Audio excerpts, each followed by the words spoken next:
Okay, so I'm getting ready to watch episode 40 of Fullmetal Alchemist Brotherhood. They left us off with a pretty interesting, like, expository episode on the last one, but here with episode 40, maybe we're going to get some more developments in this battle, particularly, this whole battle of wills or battle of intellects, perhaps, between Kimley and Edward here. So, anyway, I just want to see where it's going next. A whole lot of intrigue. It just keeps giving us more and more past the halfway point here with the show. So let's just get into it. And during the OP, I just like to remind everybody that I do have a Patreon now. And I know a lot of you are already members of the Patreon, but if you're not, you just want to check it out, well, there is a link in the video description. So here we are back at the fort here in Briggs.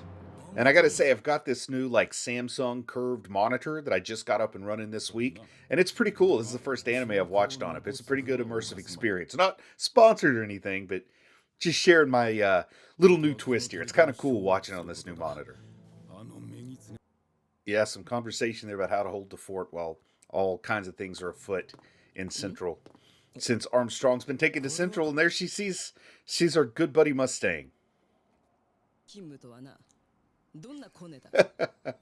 She's laughing at him for being in Central. I wonder if these two have any kind of, like, history together or anything. Like, is this the first time they've met? She kind of seems like she knows Mustang.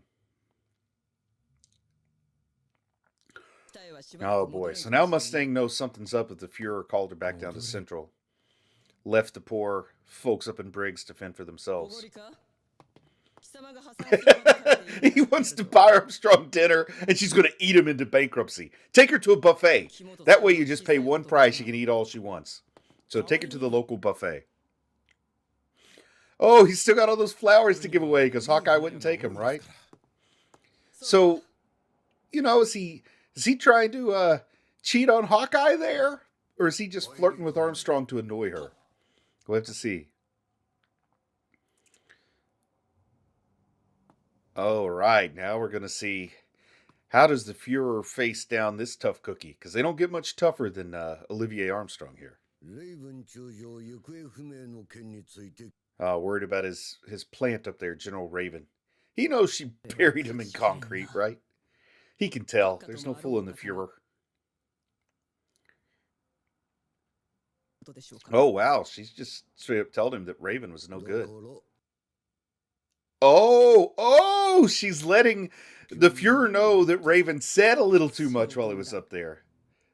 Oh, she is not holding her cards close to her chest at all. She's coming right at Bradley with both fists flying, so to speak. She's just laying it all out there. Oh, whoa, so she's playing at something here. She said she'd come down there to take Raven's seat, but nah, she wants to get to the bottom of this ne'er-do-well business, right? Oh, he wants to take control of Fort Briggs. No way. There's no way she's just handing over Fort Briggs that easily. She's got an angle she's working here. She has to have it. Whoa, look at that eye glow red. Does she see that eye glowing, or is that just like a visualization for us, the viewer? Ooh, I want to see what Armstrong's playing at here. See if she can go to battle with that lightning fast saber that Bradley has. Oh yeah, they're saying even though the unifier General Armstrong's not there, they still act as one, a very loyal, tight-knit monolith of soldiers. Bears and tigers. The Dwarf in the Flask is the name of this episode. Now, that's a strange name, Dwarf in the Flask. So I can't wait to see if we get any illumination on where that title comes from here. Oh, they're eating it like the commissary. That does not look appetizing. That looks like a hospital cafeteria. I don't know. That is a pretty good looking sandwich. Maybe I shouldn't have been so quick to throw shade on the local commissary. Okay, so I want to see what Hawkeye's going to have to let us know about now. Does Hawkeye know he was offering to buy another lady dinner and flowers? Okay, she's getting ready to drop some knowledge on him. So she knows about these folks up north, and of course he heard from like that little leak of information that Armstrong had the flower lady tell her about it. Oh, maybe that's why he was talking about the fine florists. He was wanting to let her know that he ran into the florist and was conducting information for her. I'm so dense sometimes. Oh, wow. So apparently the reputation of these guys up north travels because Hawkeye knew about Miles and Buccaneer up there, those colorful characters to say the least. So what is this list of names that Mustang's going over here? Is he noticing some kind of pattern? He seems to realize something. Oh, so that's the code! He has to use, like, the names and the first letters. These people are so smart. I could never keep up with the alchemy core here and all that. I love it. Like, I'm slow in the uptake, but she let him know.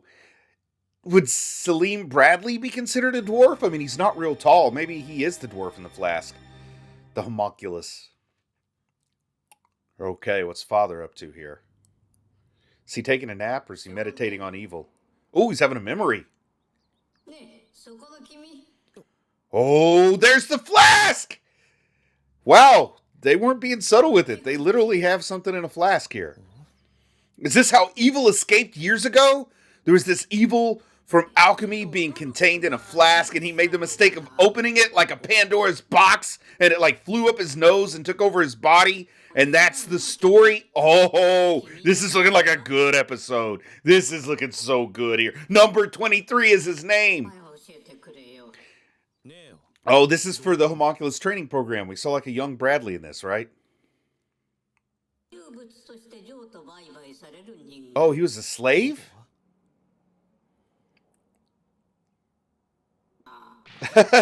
This thing in the jar is really pushing his buttons, triggering Father here, the young version.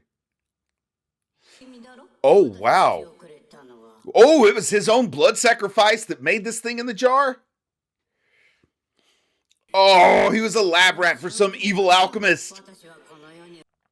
Oh,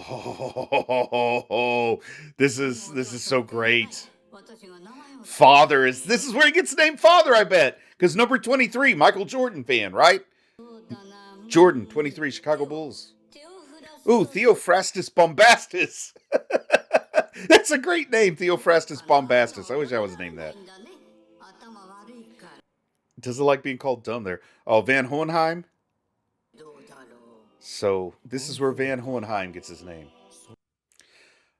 Oh, wow. This guy's illiterate, huh?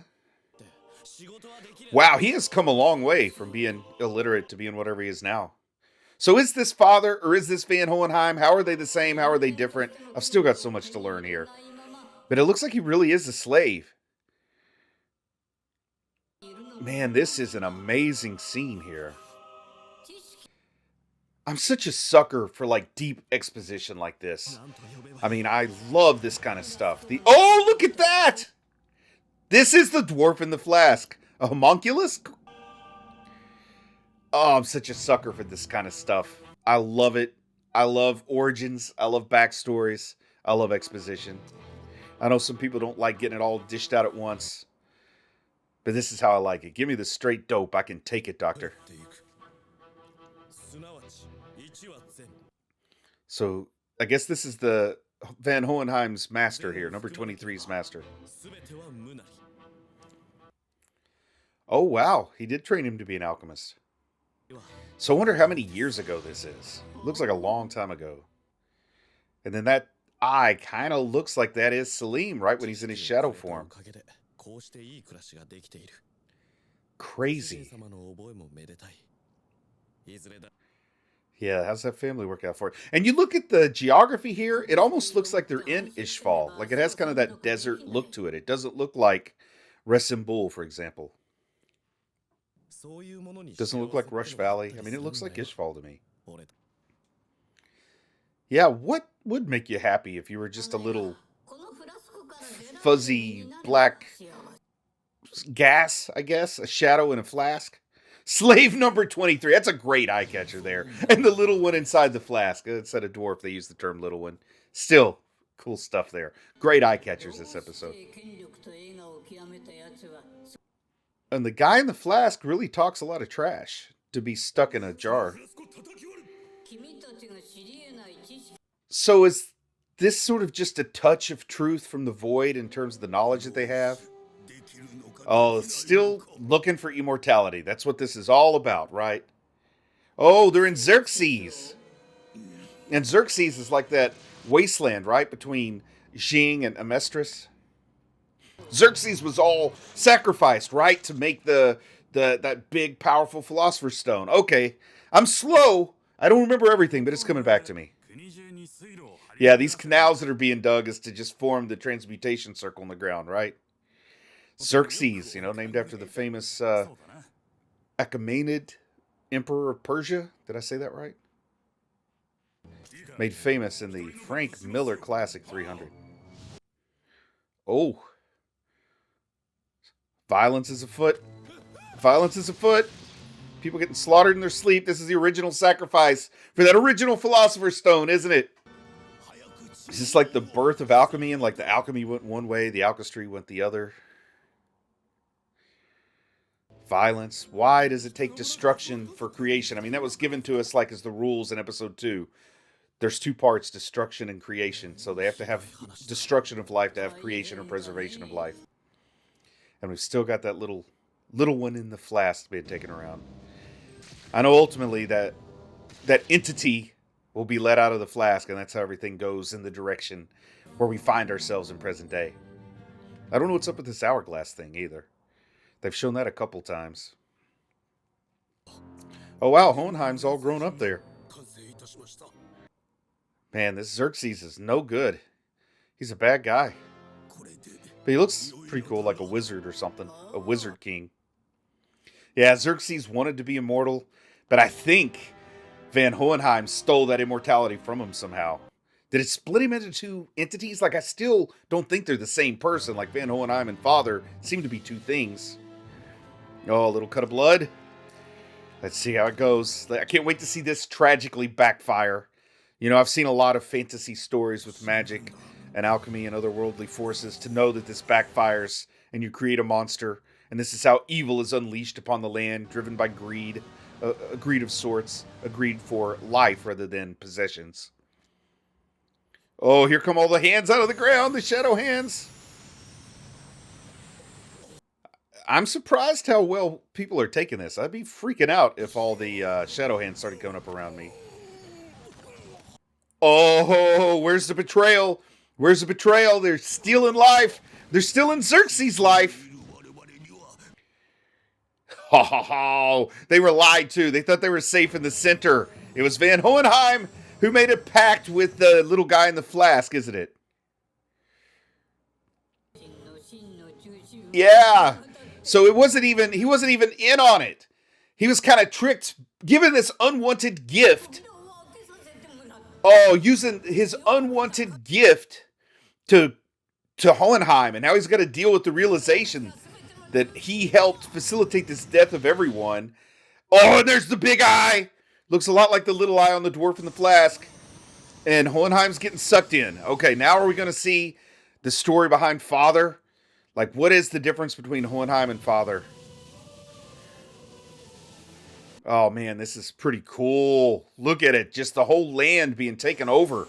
Like they're the center of this gigantic transmutation circle. A very tiny circle for a very tiny center for a very large circle here. Just hands everywhere, grabbing life and compacting it and capturing who knows what to give to Hohenheim here. And he's in the void. He's being digitized.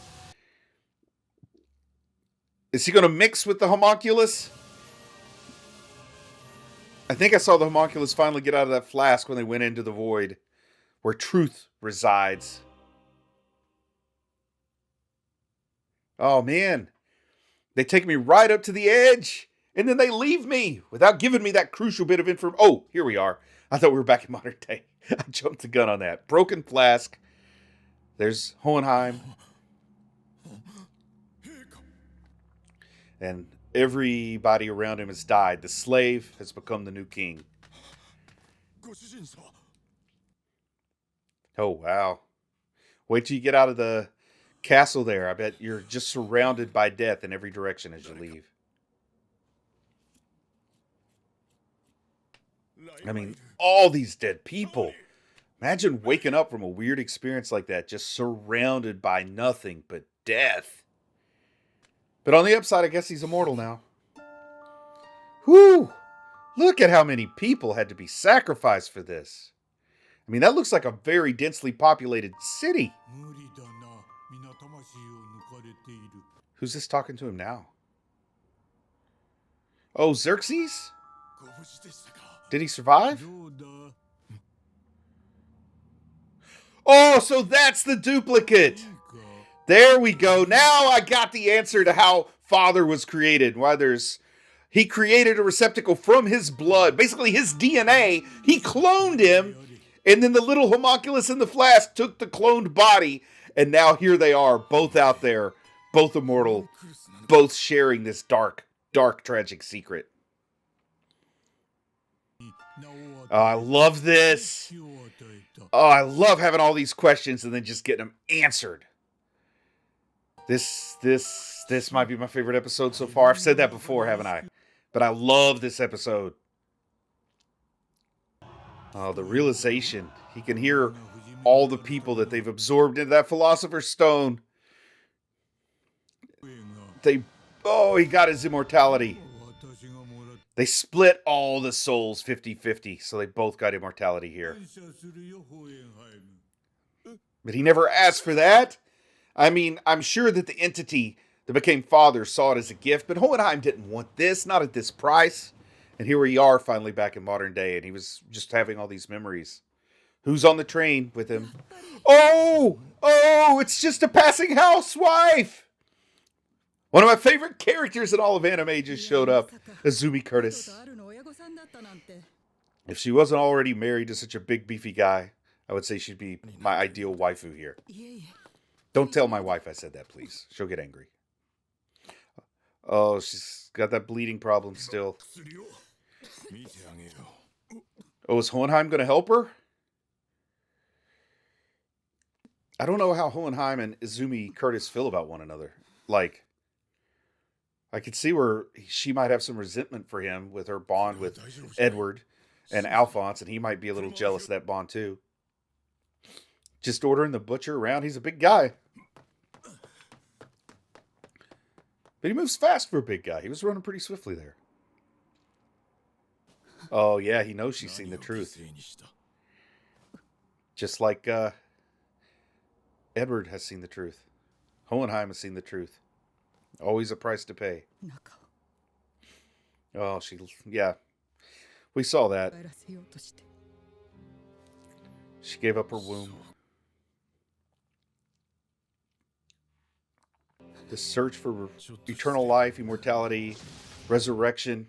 Oh, hopefully he didn't just karate chop her to death there. I hope this is some kind of healing touch since he's got above average alchemy, we could say. Or did he just kill her?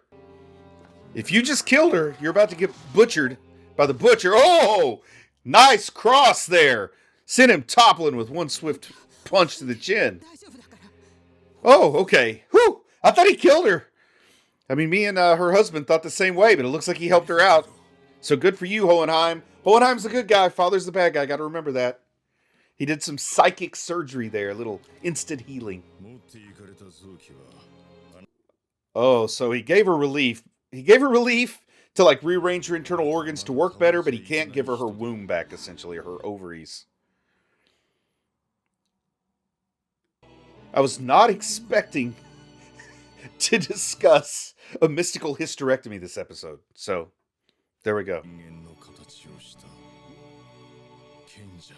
Oh, who are you? I am a Philosopher's Stone. Ah, good one.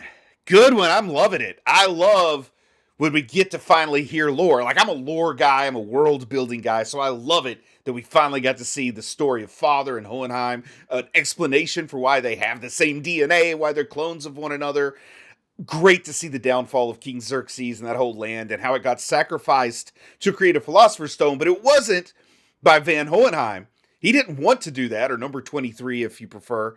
He was tricked into it by that, I guess, homunculus 0. Like, that's the original homunculus. It was inside of that flask. Tricked all the humans, including the king and Van Hohenheim, number 23. And he became Father.